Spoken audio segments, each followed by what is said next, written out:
했어요. 첫 번째 시간에는 뿌리 반달 잠갔고, 두 번째 시간에는 복부 반달 잠갔고, 오늘은 마지막 반달, 목 반달을 잠글 거예요. 그래서 목 반달의 이름을 이제 잘난다라 반달라고 부르죠. 그래서 거미줄 그물망처럼 목의 옆쪽 근육이 잘 사용되어야지만 우리가 경추 1번 뼈에 머리를 좀 안정감 있게 놓을 수 있다고 해요. 그래서 이 목 차크라, 이 잘난다라 반다가 목 차크라에 있죠. 그래서 목 차크라의 이름을 이제 비슈디 차크라라고 불러요. 순수하다, 정화하다라는 뜻을 담고 있어서 그만큼 보호가 필요한 공간이기 때문에 우리 보호를 상징하는 신이 있었죠. 가네샤, 코끼리 신.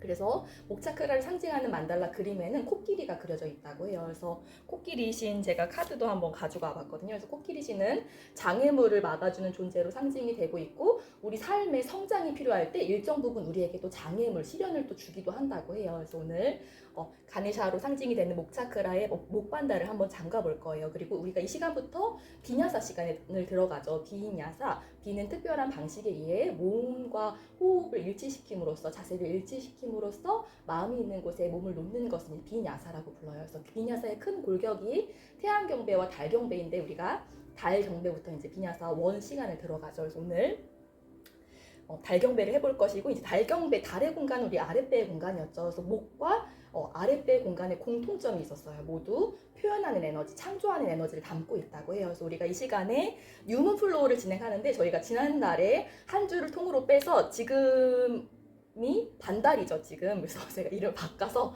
반달 플로우를 오늘은 한번 진행해 볼 거예요. 그래서 적재 씨가 신곡을 내셨더라고요. 그리워. 오늘 이제 책의 주제도 친구 되는 법에 대한 이야기가 나오고 있어서 그리워라는 곡에 맞춰서 반달 플로우를 진행해 볼 거고 이렇게 달이 반 정도 채워질 때 혹은 반 정도 비워질 때는 이 달이 우리에게 용기의 에너지를 준다고 해요. 조금만 더 하면은 완전히 채울 수 있어. 조금만 더 하면은 또 새로 시작할 수 있어. 이런 용기의 에너지를 준다고 해요. 그래서 오늘 이러한 용기의 에너지를 우리가 반달 플로우를 통해서 얻어볼 것이고 달경배는 에스메랄다라는 곡에 맞춰서 발레 음악 곡이기도 하거든요. 에스메랄다, 에메랄드의 또 뜻을 담고 있다고 해요. 달의 에너지가 에메랄드 그런 맑은 에너지, 정화 에너지를 다 담고도 있잖아요. 그래서 오늘 에스메랄다로 달의 에너지도 한번 일으켜 보도록 할게요.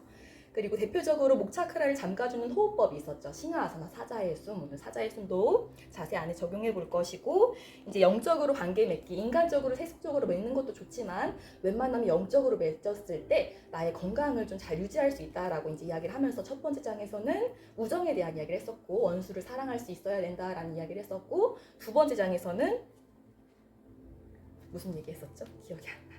이기심에 대한 얘기를 했었죠. 우정을 막는 마음, 비판하는 마음과 질투심의 마음을 어떻게 다스릴 것인가에 대한 이야기를 했다면 세 번째 장에서는 어떻게 친구가 될 것인가에 대한 이야기를 하면서 선한 의지에 대한 이야기를 해요. 바로 목차크라가 또 의지의 공간이기도 했었죠. 선한 의지를 내는 것이 중요하다라고 이야기하면서 전생의 친구를 알아볼 수 있어야 된다라는 이야기를 해요. 그래서 트윈플레임과 소울메이트에 대한 이야기가 언급되진 용어가 나오진 않지만 이 트윈플레임과 소울메이트에 대한 이야기가 언급되고 있어서 제가 이렇게 써봤어요. 그래서 제가 6월 10강 시간에 목차크라 정화하면서 목차크라가 또 인과의 공간, 까르마의 공간이어서 제가 트윈플레임과 소울메이트에 대한 이야기를 잠시 드렸는데 트윈플레임은 이제 불령이라고 이제 해석이 된다고 해요. 같은 영혼이었는데 세상에 태어나면서 두 개의 몸으로 나뉘어져서 태어나서 한 생을 살면서 같은 목표를 이루어 나간다고 해요. 그래서 살면서 만나기도 하고 또 결혼도 하게 된다고 해요. 근데 그 영혼의 목적이 다해지면 또 인연이 끊어지기도 한다고 하더라고요.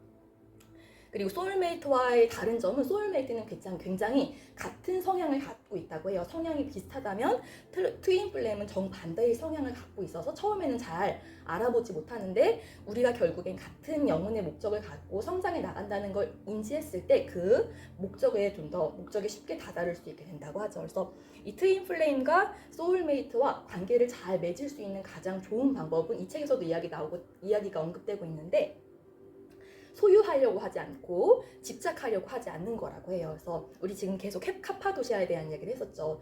달이 지금 반 정도 채워지고 앞으로 이 반이 채워지는 이 시즌도 카파도시아가 증진되어서 뭔가를 성취하고 뭔가를 이뤄내기 좋은 시즌이라고 하죠. 그리고 특히나 이 카파 체질들은 사랑이 많지만 그만큼 또 집착도 쉽게 하는 체질이라고도 해요. 그래서 이런 소유하려는 에너지, 집착하려는 에너지, 그리고 나와 삶을 전체 다 공유하지 않고 한 반 정도만 공유하려는 그런 밸런스 감각을 좀 일으킬 수 있다면 이 트윈 플레임과 소울메이트와 좀 더 긴 시간 원활한 관계를 맺어 나갈 수 있다라는 이야기를 해요. 그래서 오늘 이런 카파도샤의 에너지를 깨워보는 시간 한번